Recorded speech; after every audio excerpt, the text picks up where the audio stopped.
రేముగుడా నాకు 2000 కావాలి ఇవ్వు. ఒక్క రూపాయి కూడా లేదు.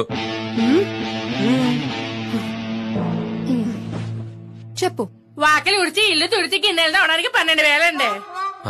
వంట చేసి బట్టలు ఉతకడానికి ఇంకో 7,000 అండి. వారానికి 2 సార్లు తలకాయ మాంసం పెట్టాలి. ఇంకా పిల్లలకి KFC నుంచి ఒక 1000 రూపాయలు వచ్చరు. అంతేనండి. సరేమా అడిగి చెప్తా, నువ్వు వెళ్ళ. సరే త్వరగా చెప్పండి, వేరే బుకింగ్ ఉంది. వస్తానమ్మా.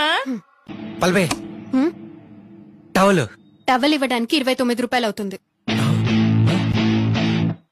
వంట చేయలేదంటే టిఫిన్ చేయడానికి 69 రూపాయలు, దాన్ని వడ్డించడానికి 19 రూపాయలు.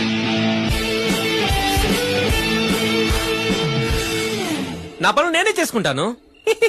అదేదో ఆ రోజు జోస్లో ఒప్పుకున్నాను. కాకపోతే 1 ఫైన్ డే తీసుకో. 2,000 తీసుకో.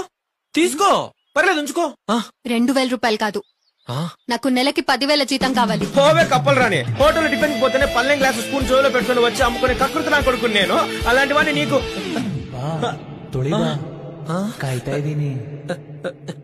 10,000 ఇవ్వనంటానా? ఇస్తానమ్మా. నీ కాకపోతే ఇంకెవరికి ఇవ్వాలి? ఎంత పని చేస్తావు నువ్వు?